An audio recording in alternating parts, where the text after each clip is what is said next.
Today I'd like to cover a topic. It's a question that I've received quite a bit throughout my career, and that is, what is the difference between yoga and Pilates? And if you are a yoga or Pilates instructor, I am sure that you've heard that question asked several times. So I am going to talk a little bit about the similarities and then maybe what might be different so that you can make an informed decision if you're making a choice to see which form of exercise you would like to partake in. They're both considered mind-body forms of exercise. So what does that mean? Well, in simple terms, it's how your mind, your thoughts, your feelings, your intentions connect with your physical body. And it also describes the relationship between your mental health and your physical health. So we all need a little bit more mental health work, don't we? So both Pilates and yoga are mind-body forms of exercise. And they're both low impact. So that means you're not coming down hard on your joints. So you're not running, you're not jumping, and there's not this impact on your feet, your knees, your hips, your low back. So they can be tailored to a lot of different people, different ages, and different fitness levels, which makes it much more accessible in the long term for your health. Breath is also a major component in both yoga and Pilates. When you breathe, how you breathe, that deep diaphragmatic breathing. So really being able to open up the lungs and feel the heat from the breath. Dictate how you move in and out of positions. That's also very similar in both yoga and Pilates. And they both increase strength and flexibility, although they do it in different ways. So basically, the exercises are very, very different. So you're not going to see the same exercises that you would do in yoga as you would see in Pilates. For example, yoga tends to do a lot more on the wrist and hands, a lot more hand balancing exercises, which could be difficult for someone who has carpal tunnel or any kind of wrist issue, also shoulder joints. So it can be really hard on that upper body for people. Pilates, a lot of times you start on your back, lying down. And so there's not as much impact into those areas of the body. The exercises are very different. In yoga, you tend to hold a pose for a period of time, and then you move into another pose.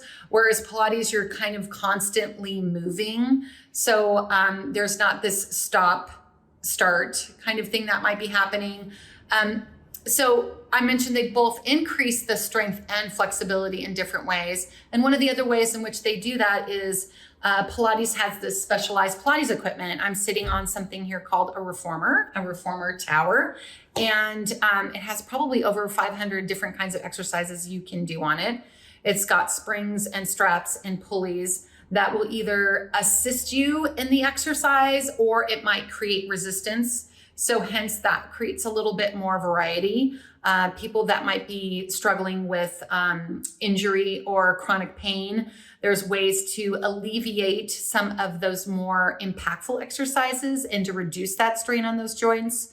So you might see Pilates a lot more in rehab settings, and a lot of PTs will use Pilates.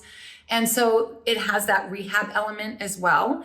And so that's where things start to get a little bit different with the yoga and Pilates in the types of exercises that are done and the approach. So speaking a little bit more of that approach, yoga, the focus and the foundation really comes more from a spiritual level. It's over 1,000 years old.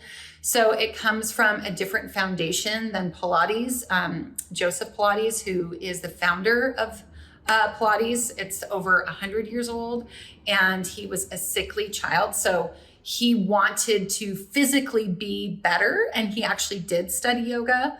But so you can see when you do both, sometimes you'll see this little bit of crossover, but they do tend to branch out very differently. Now, if you're making this choice, if you feel like you have to make a choice, which honestly, I don't feel like you do. I think you should do both. I think they're wonderful. I do Pilates because obviously I teach it, but I also do a lot of yoga. I've been doing yoga for over 10 years. And I think it's amazing. But if you do feel like you want to make that choice, I would say go try, a class of both, and don't feel like it has to be one or the other. They both have amazing benefits. One last thing I wanted to mention, and I'm just remembering this right now, is the heat component. So in yoga studios, the heat's usually cranked up, and that's because they want to warm you up from the outside in. So that heat relaxes the muscles and allows you to get into those poses a little bit deeper, which can feel really great. Like, I love going to yoga classes in the middle of winter, right? It's freezing and you're like, oh, I just want to be warm. And you can feel how you relax more and how much easier it is. Where in Pilates, the heat is built through the breath and through the exercises on the inside out. So what you do is with that core, because Pilates focuses so deeply on connecting to that core through that breath and through that alignment, that you're really building up that heat from the inside out. So you don't really need to have the temperatures very hot. So those are some of the differences. I mean, we could go further into it. There's a lot more that I could talk about, but I just felt like I wanted to touch on this. And for people that wanted to know that you would have some basis and information to make a decision with. And hopefully this video helped you. And if not, I would love to hear your comments or anything else you might have to ask. And we'll see you again soon. Okay, bye.